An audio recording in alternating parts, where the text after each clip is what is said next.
Welcome to Unlocking Your Truth, another podcast by Dr. Leslie Phillips.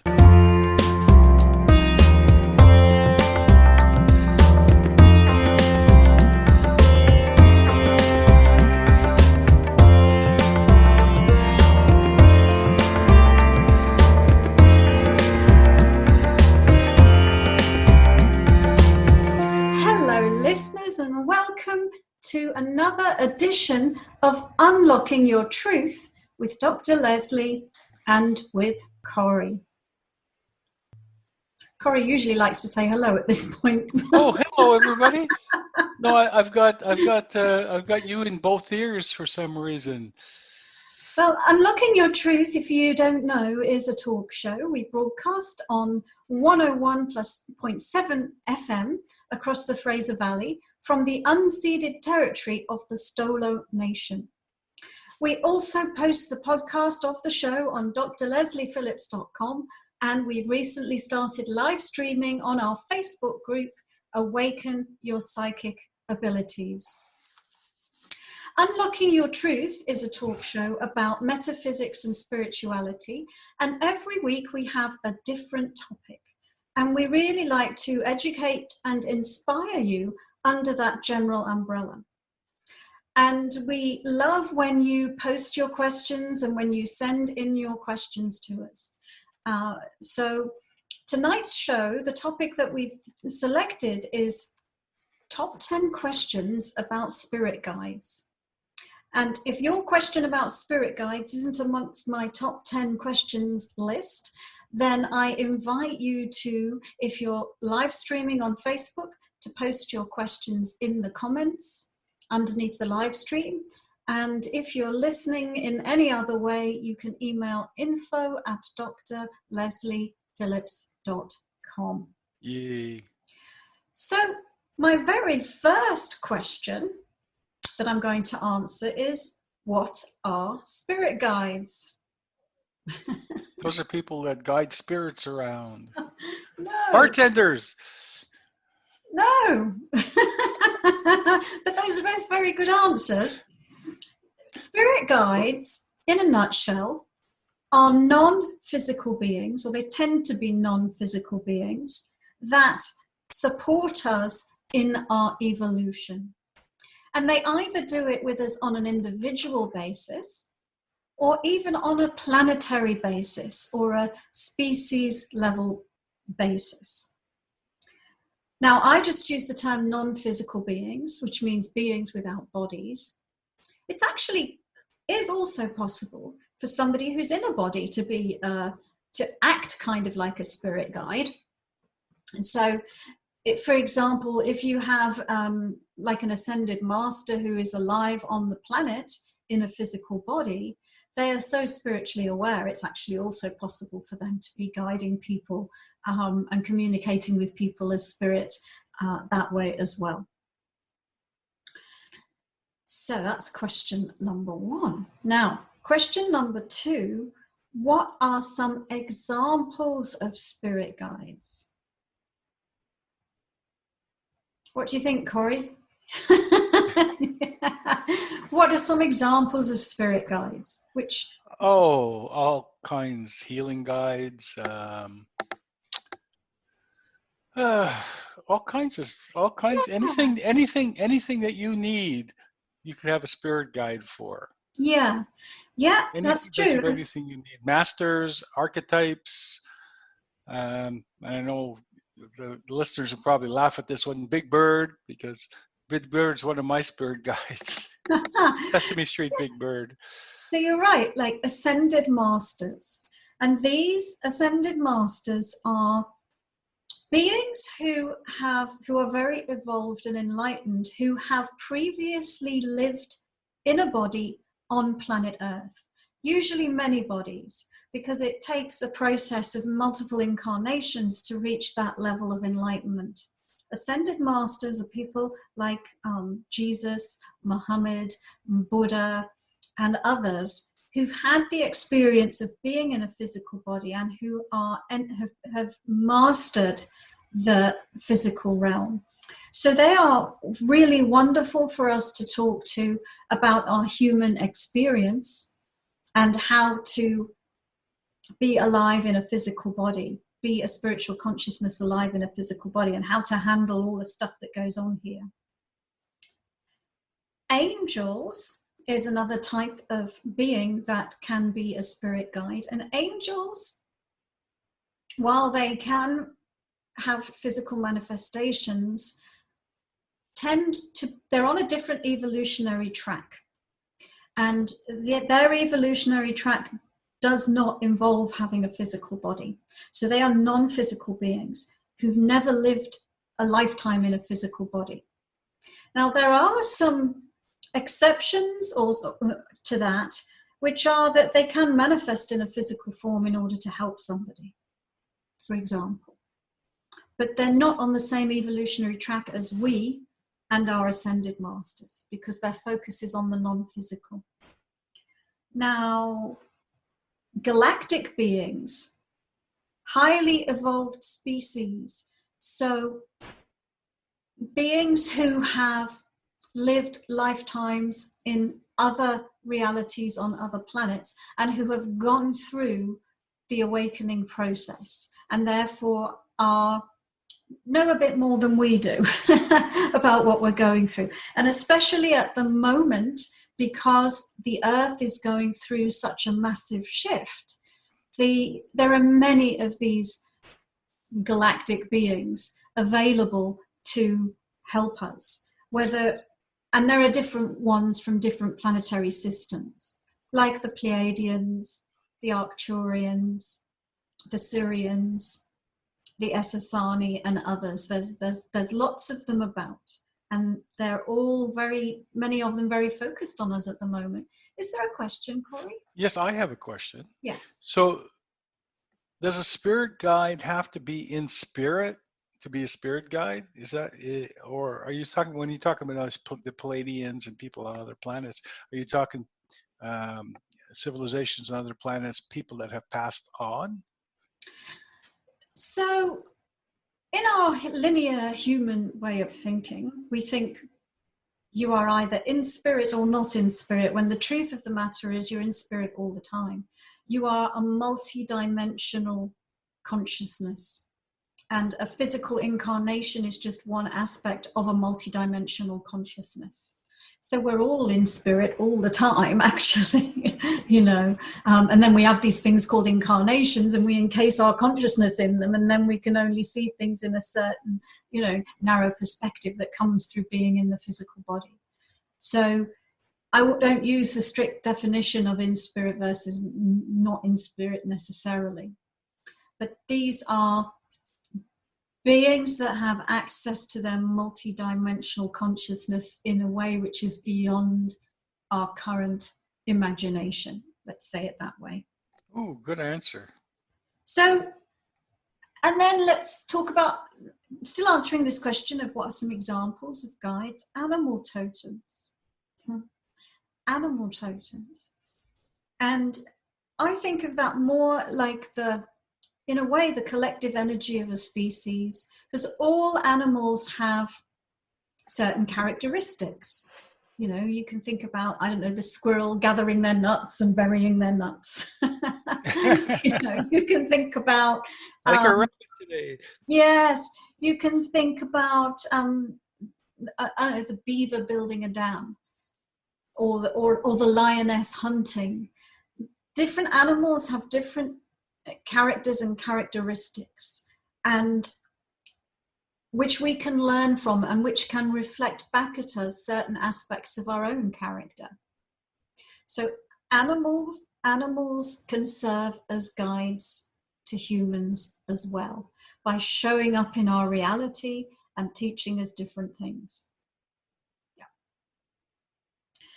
Now, there's probably some overlap in this one with the galactic beings, but interdimensional and higher dimensional beings. So there are groups of beings who may not be associated with a particular planetary system. For example, the Hathors. The Hathors are a collective group of beings who've been serving the earth for a long time, thousands of years. They tend to be operating in higher dimensional levels, but they're not necessarily associated with a particular planet. And the planet herself, Gaia, the consciousness of the planet, can be a kind of a guide.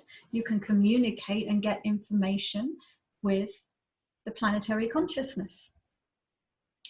And the Devic realm, which is a part of the planetary consciousness. And then we would include in that fairies, pardon?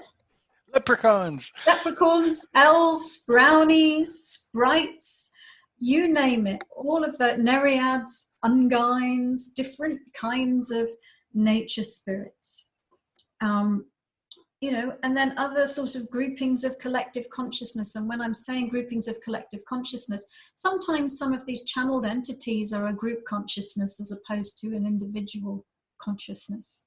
Yeah. Since we're all spirit still in essence, would that not make me my own spirit guide? That is an excellent question, and that was going to be question number 10. Can I be my own guide?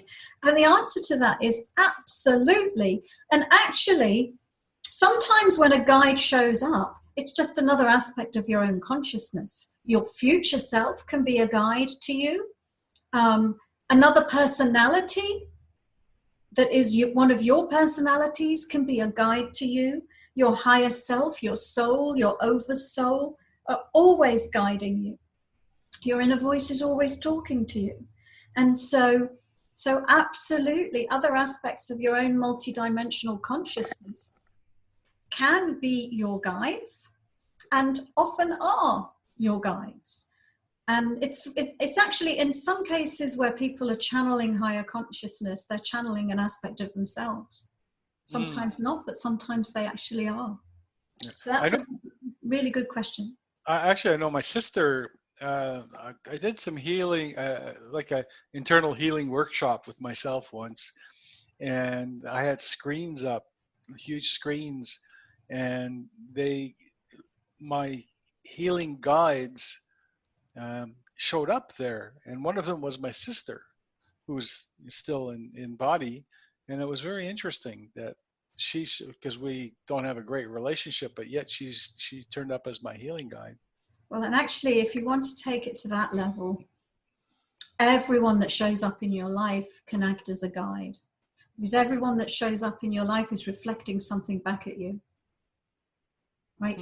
If you're in resistance to that person, they're reflecting a message to you at something within you that is in a state of resistance and not in a state of flow.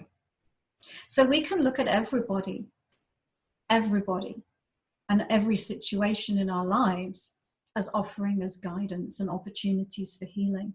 You didn't mention clerical people. Clerical people? Yeah, like priests, ministers, pastors. People like me who sit and talk to people all day, giving them guidance. I know I didn't, but that's also another type of guide, isn't it? Yeah. All right. So my next question number 3 on my list, I get, people ask is, does everybody have a guide? Yes. Very short answer to that one. We all have a team of spiritual helpers. We all have so much support, more than we can even know from the consciousness that we are in a body. But yes, everyone has a guide. And question number 4, will my guide be with me throughout my life? Depends. Some will and others won't.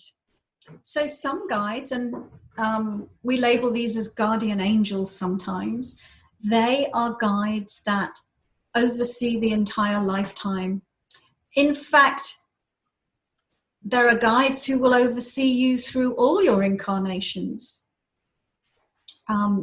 over thousands and thousands of years and many, many different bodies. But there are other guides who cycle in and cycle out, who will be there for part of the time, but not the whole time. And that just really depends, because in any point in your life, you are going through different things. And so, for example, if you had toothache, you wouldn't go to the car mechanic to help you. If that was the phase you were in, I'm having toothache and I'm trying to cure my tooth, you wouldn't go to a car mechanic. And the world of energy beings is a bit like this, because just as we're all evolving and we all have our interests, many of them have their interests, and they are all evolving too. The whole of the cosmic consciousness is in a constant state of change and evolution. And so, just like when you have a human relationship or a human partnership, somebody will come into your life and you might be in relationship with them for a year or 5 years or 10 years, right? And it really all depends. If you're moving along the same track, then you'll stay together. It's the same thing with a guide. If you are both going in the same path, the same direction, interested in the same things, or there's something that you're focusing on that this particular guide wants to learn more about and can help you with, then, you know, there will be a partnership between you and this guide. But your paths can go in separate ways. Maybe the job is done. And there's no need for that particular guide anymore. Maybe you grow in different directions and there's no need for that guide anymore. And so your relationship with your guides is similar to your relationship with humans, really. Some you know your whole life, and some you spend some time with and then you don't. All right. And my next question, actually, I've already started answering it, which is, are there different types of guides? And you mentioned this at the beginning too, Corey. Yeah, because you can think of, there are like specialist guides and generalist guides, guides who have a particular purpose. And so some guides will focus on healing. So I have specific healing guides that I work with. And in actual fact, I've found through my own experience over the last 25 years or so, I've had multiple healing guides. You know, they come and they go. And it depends what I'm learning about, what I'm focusing on, what kind of people I'm helping, what state the world is in. I've had, I couldn't even count how many different healing guides I've had, actually. And then as I've evolved and I've become a more powerful healer, then I'm working with more powerful guides. So my main healing guide at the moment is more like a galactic being who works a lot with light technologies. And I have some other guides who work with DNA activations. So, you know, it just depends. And then there are some guides that really love to work on manifestation and manifesting things. Yeah. This guide is telling you it's time for a break. Oh, okay. Well, that sounds good. Let's have a break. Yeah. So listeners, you've been tuning in to Unlocking Your Truth with Dr. Leslie and with Corey. And we'll be back after these messages.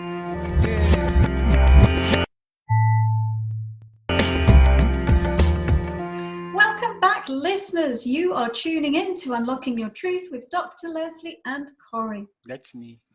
Tonight's topic has been all about spirit guides, and it's been my top 10 questions about spirit guides. Before the break, we were talking about different types of guides, you know, who have different focuses. And some guides might like to focus on healing or manifestation or helping people develop their psychic abilities and their intuition. Or one of the ones that people are quite familiar with when they're in this circle are parking angels or parking guides. Parking guides. Yeah, I have one. Yeah. It's I never have a problem finding a parking space, even when I'm downtown, because my parking angel always finds me a parking spot. Yeah, it's a really fun game to play finding a parking spot like that. It's a really innocent and simple way of really demonstrating to yourself the power of manifestation. Yeah, and I was just going to finish off that particular question by saying, and there are some guides whose focus is helping the entire planet or the entire species of humanity. So, yeah, there's lots of different types of guides. And next question, how can I meet my spirit guide?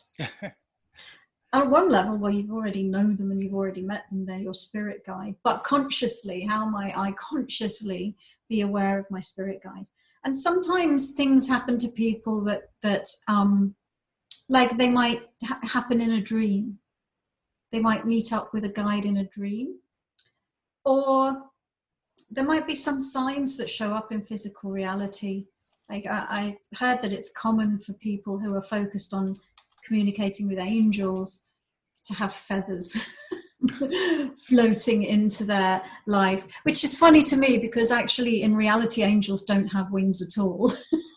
That's a human projection, but that's how we think of them. So they can find ways of communicating with us through different signs and signals, and then of course through deliberate meditation.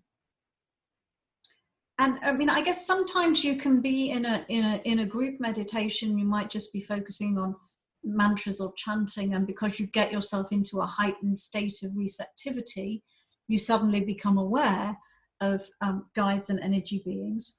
Or you can deliberately do deliberate kinds of meditation where that's your goal, which is what I teach people to do. All right.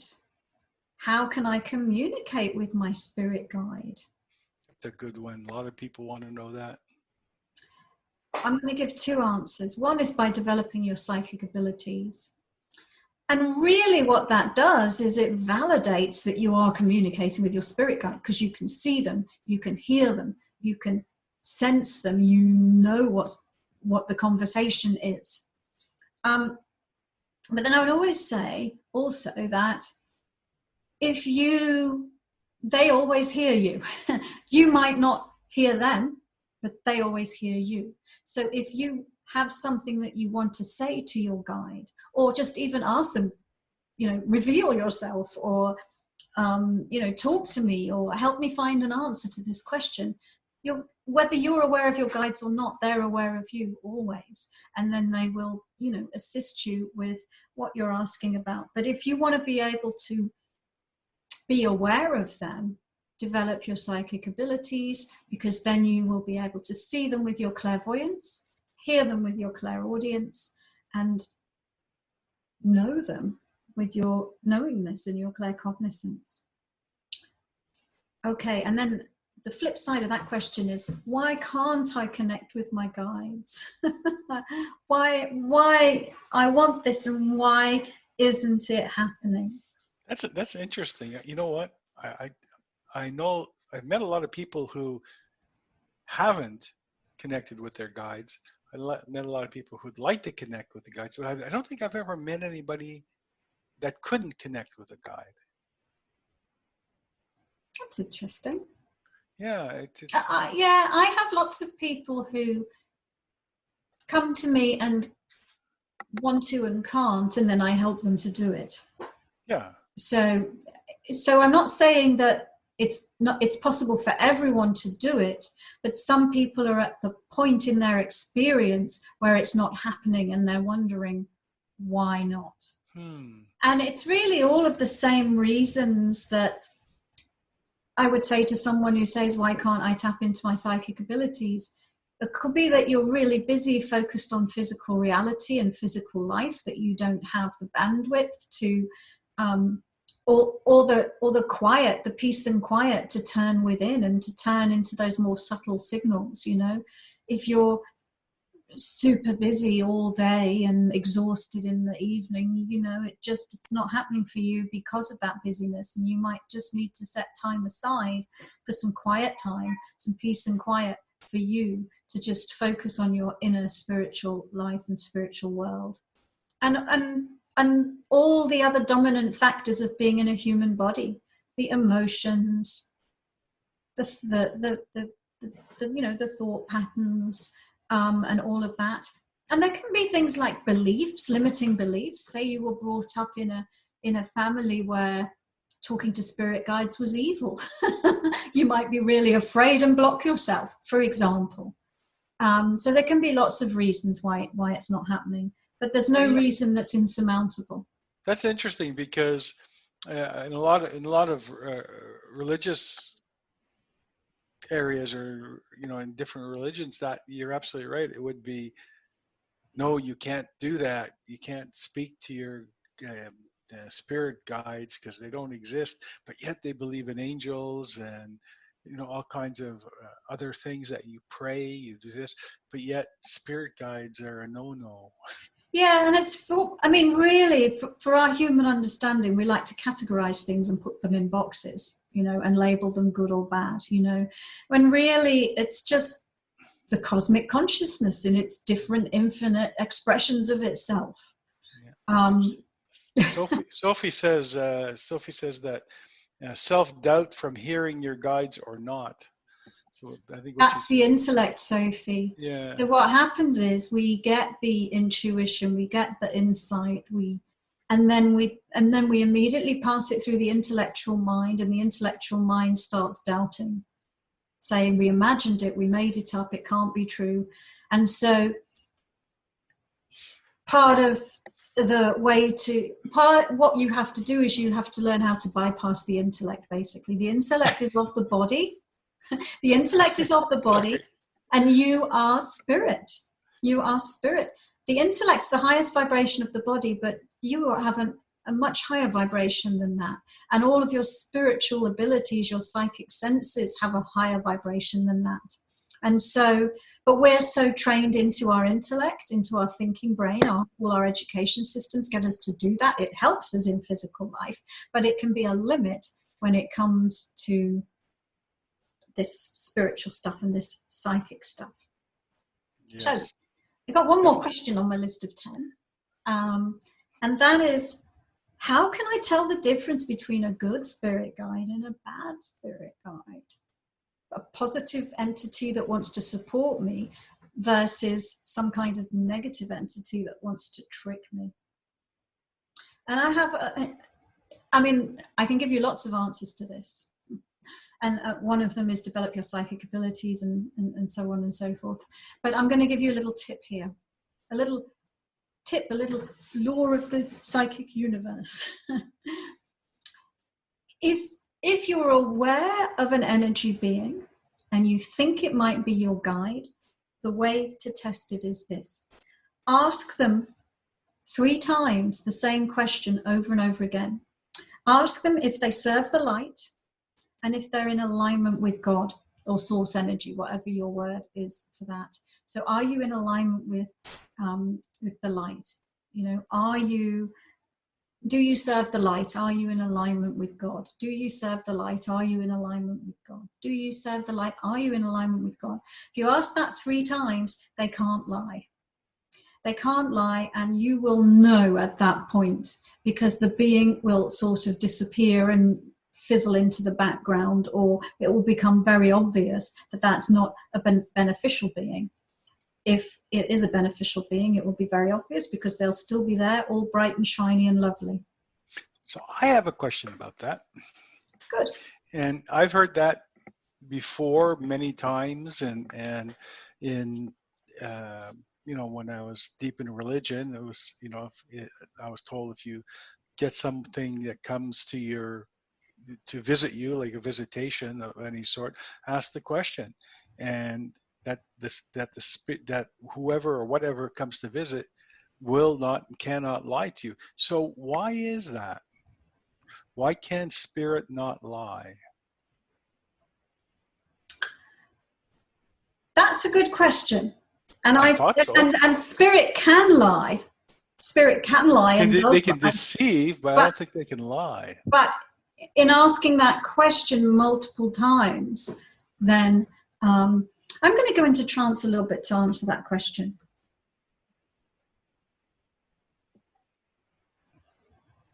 And the thing that comes up to say to that is just looking at I mean, our world is full of lies and liars. There's not a single human walking around in a body that isn't a liar, that hasn't told a lie, whether it's a conscious lie or an unconscious lie. You know, we've got these physical bodies, and you know, we're not always open with the truth, and we're not always in touch with the truth. If you translated humanity into 1,000 years in the future, even 500 years in the future, where we become an evolved species, that means that we are using our psychic abilities all the time, that we've cleared all our crap, right? Because all of us, we're looking at the world through our own projections, through our own filters, through our own crap. And we believe lies about ourselves and about other people, and we feel the need, therefore, to hide things from ourselves and from others. If that wasn't the case, if we'd all healed ourselves and we were all using our intuitive gifts, there could not be such a thing as a lie, because everyone would see the truth all the time about everybody else. Like, each and every one of you carries all the information about you in your energy field. Okay? So you can tell a lie on the surface level of reality, on the physical level of reality, and fool people. But a really good psychic, you can't fool them, because they can tell that you're lying and they can see your energy. And so to answer your question, that's the first answer to your question, Corey, anyway. I'll see if anything else comes up. Yeah, so really, the outside of the body, in one sense, we might say that. But I want to look at this question as well when it comes to the astral plane, because it's possible on the astral plane for beings to show up not like themselves, and so I'm going to look at that as well. Yeah, we can cloak ourselves in a disguise, but when we take a spiritual focus, then the lies are evident and the pure truth of reality is evident. Does that make sense? Yes, it does. Very good. So that is my top 10 list of questions about spirit guides, but I'm sure List of that top 10 questions, you mean? That's 10 questions. I'm sure that there are questions that I didn't think of to answer, and maybe some of the members of our audience have got their own questions about spirit guides. Yes. Did we discuss how to connect with the spirit guide?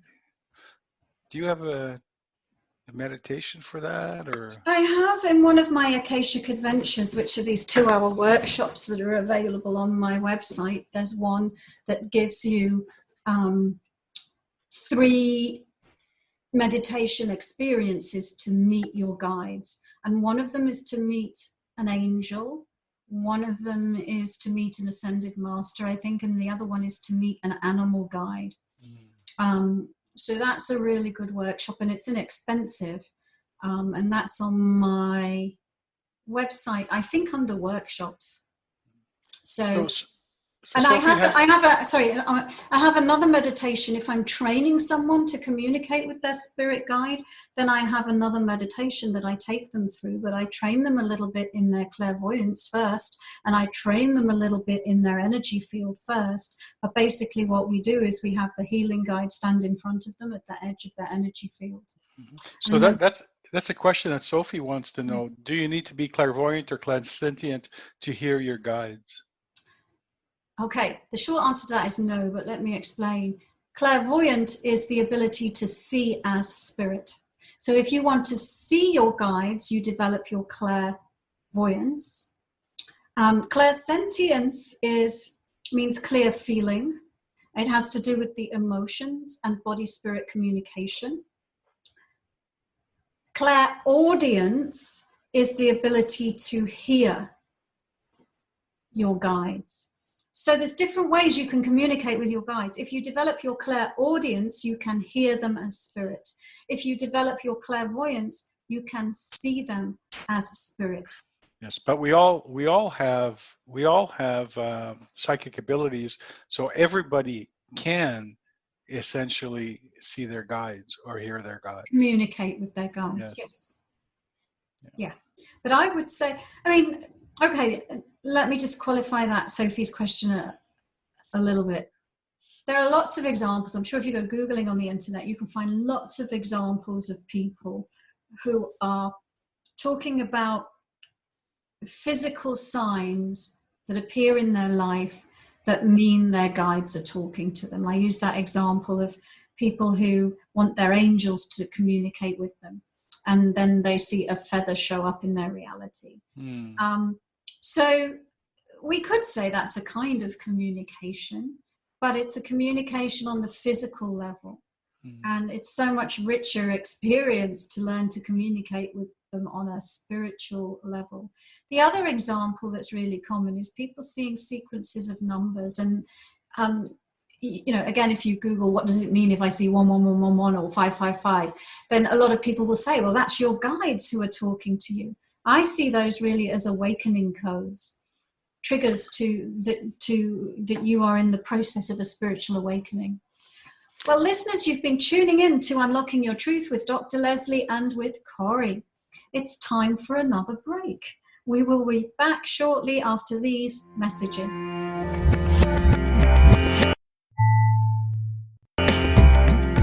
Welcome back, listeners. This is Unlocking Your Truth with Dr. Leslie and with Corey. This evening, we've been talking about spirit guides.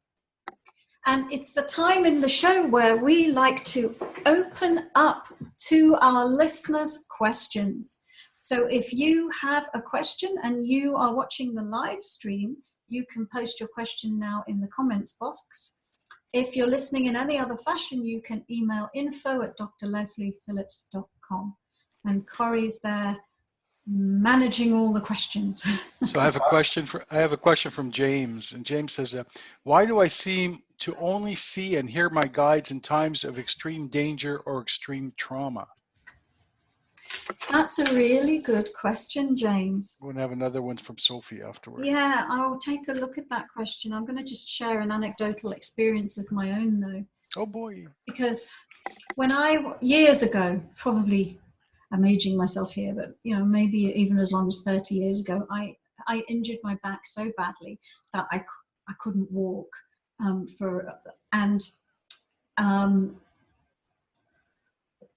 so I was sort of like lying in bed for about 3 weeks. And during that time, I kept hearing this loud music, and it was the most beautiful music. And it was the music of the angelic realm. It was the music of the spheres. And it was all this angels comforting me that I was going to be all right. And when I did walk again, and I would walk, like say I'd walk to the supermarket, and then I'd be like, oh my God, I can't get back. The music would start playing and it would encourage me that I could walk back. So I know exactly what you're talking about, James. And it's funny, I've never really asked that question, even though I've experienced it myself. So I'm going to look at that for you. Why you only seem to hear your guides in extreme trauma and stress. And one of the things that I'm getting as an answer to that has to do with what's going on in our nervous system. Because it just seems, I often talk about, well, to tune in as spirit, you need to shut down all the distractions. In a time of stress, sometimes what can happen is our energy and our focus becomes very narrow. So that's one reason why it can happen. And the other reason is I think that there's a really strong cry for help in those kinds of times. let me see what else. James, do you want to share an example of something that happened to you? And we can look at that specifically. I'm going to see if I can see anything else about you and your particular question.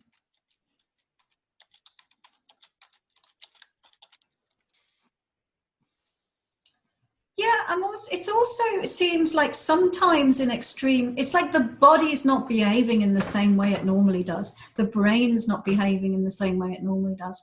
The nervous system's not behaving in the same. And it's almost like a short circuit that then allows a gap for a different perception of reality to happen. That's what's coming up for me to say to that.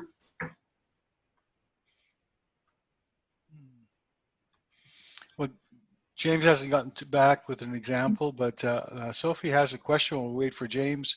Sure. Are angels, we have covered this, but I think she came in a little late. Are angels different from spirit guides and soul family in parentheses? So soul family, angels, and spirit guides. Okay.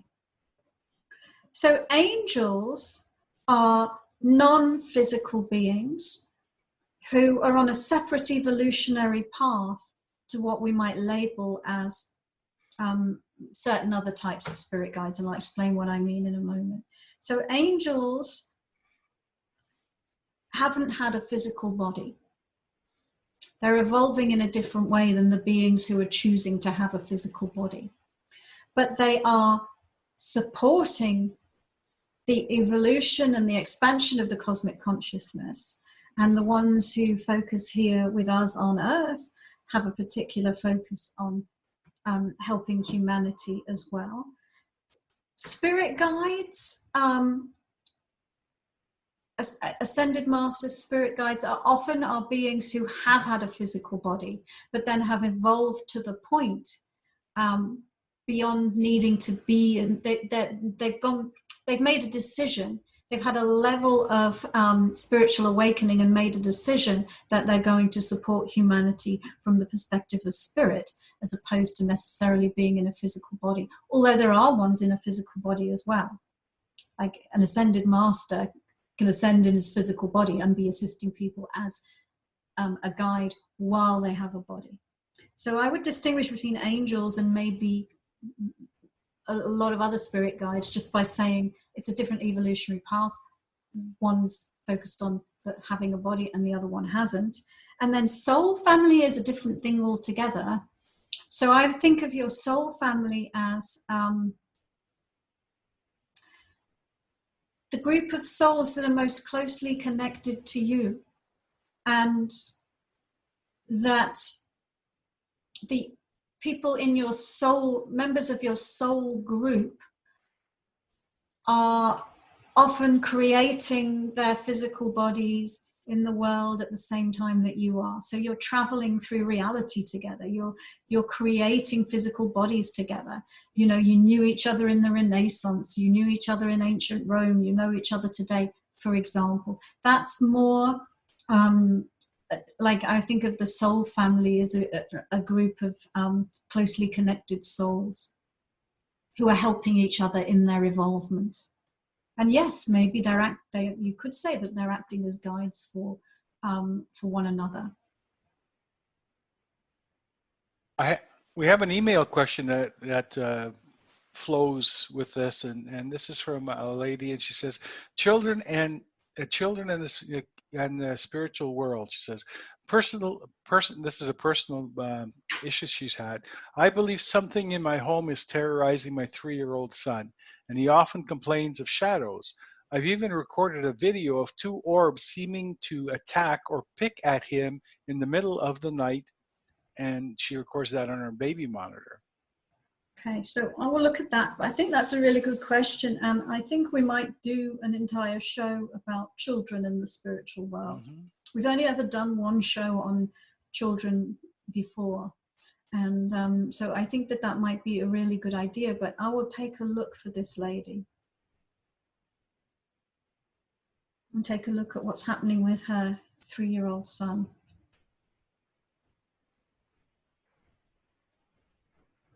It does look to me like there's an energy being, actually. And it does have this kind of shadowy aspect to it. Let me see if I can see what it is.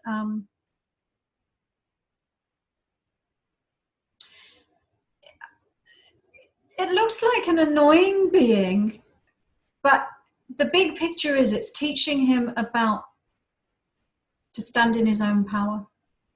And it's teaching him about his own power. And, you know, one thing we can say about a being like that is, if that being had enough power to have a body, it would have a body, right? And we're not talking about angels now, we're talking about these low level, low power, low energy entities that feed off other people, off people, like these parasitic entities. So I'm seeing that the being itself is actually nothing to be worried about, but it's just,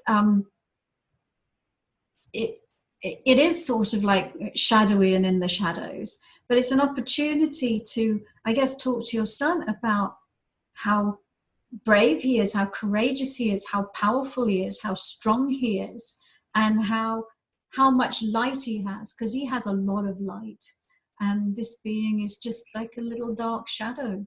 So he's learning how to be in charge of his energy and step into his power, and he's learning how he doesn't need to be afraid of these things. And then the orbs that you're talking about,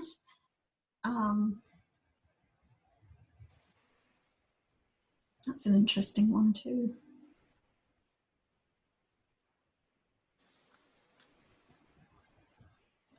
So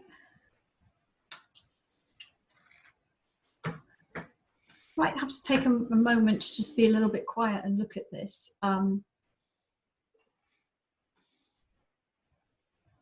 It's still on the same theme of power. And I am seeing these things affecting him at the third chakra and the crown chakra. And it's relating to either being in your power or being manipulated and giving away your power. So they're attempting to manipulate him. They're attempting to take a ride on his energy. And his task, challenge, purpose is to overcome that, to transcend that, to realize his own power. Yeah. And I'm just looking to see the source of this and why this is happening. I mean, it's obviously something that he came into this lifetime wanting to work on. It looks like there might be some past life connection as well. So I would just say, like, to this lady, if she wants a bit more information, she can always set up a time to talk at length about it, and we can go into it more deeply. Oh, good. That's wonderful. And we're going to do a show about this, so there'll be more about Yeah, that. I think we should do a show about it. One of the things that came to my mind just now is when we talk about the Devic realm, like spirits and things like that. I was reading once about the different types of spirits, little spirit, children like elves and things. And there's some, I won't say nasty, but some things that you don't want to invite into your life in that realm. Are you aware of that? I forget which one. There's one or two that this lady was talking about, and says they can cause a little bit of grief in your life. Not harmful, just I mean, breaking things. I once had a little in a previous relationship I had the partner I had invited, it's kind of like a house elf, like gremlin thing, to live in our house. And I don't know, because for some reason he liked it there, but it was a little mischievous thing, and I just got rid of it. And I mean, I didn't know that he'd invited it in until I said, "Oh, I've seen this thing and I've got rid of it." And he's like, "Oh, well, that was," but But the thing to be aware of is there are only things. There's nothing to be afraid of. If we know our own power, if we realize our own power, if we're in our own power, then there's nothing to be afraid of. It's only when we have a belief that there are these nasty things out there that can do something to us, and they can do something to me because I'm not as powerful. It's got some edge over me. And if something's being mischievous, it isn't in alignment with the light. It's not behaving in a light. It's out of alignment. And the more you're in alignment and the more you're in your power, the less that you have to worry about from anything like that. But it's not. I know that you do entity removals with negative energies that people have, dark energies, but it's not. You're not going to see exorcist type, head spinning around and things on people. I did an entity clearing this morning, and the ones I see most of lately are reptilian beings. And we were talking about at the beginning of the show how there are lots of benevolent galactic beings who are here to help us and support us, but there are some that are not. And I'm finding like every stage that the planet vibration goes up, things are coming out and up to be released. And so there's been lots of people offloading connections with reptilian beings. That's reptilian beings, as in reptilians, like the race, or Yep, as in reptilian as races in the Queen, of beings. as in the Queen of England, and No. Sorry, I couldn't resist that one. I don't know that I subscribe to all of David Icke's stuff.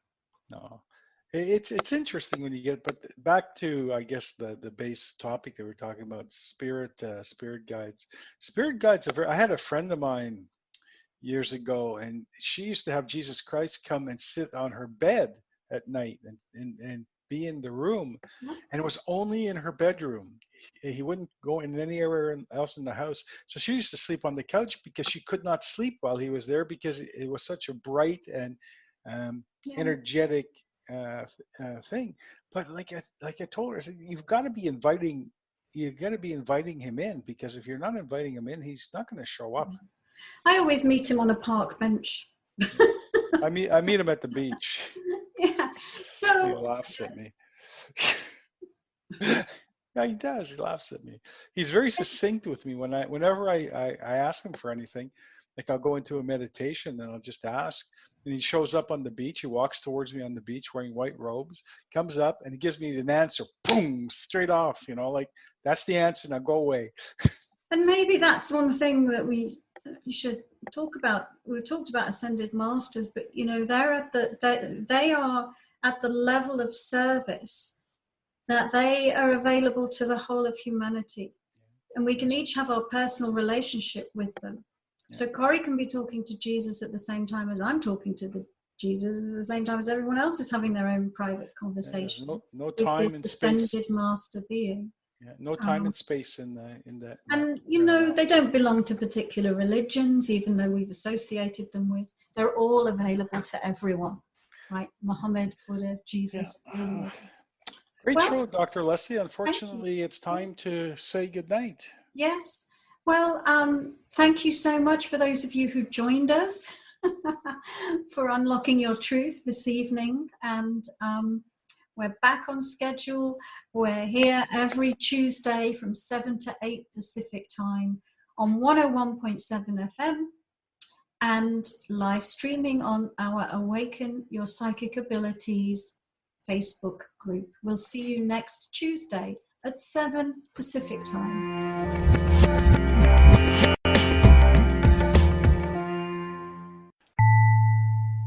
Thank you for joining us. You've been listening to another Unlocking Your Truth podcast by Dr. Leslie Phillips. For more information, go to our website at drlesley phillips.com. That's drlesliephillips.com, where you can ask questions or send her an email, and there's many free gifts on there for you as well. You can also find the questions that were asked during this show at the website on our free card reading podcast page, where you'll find a full list of them. Come back again.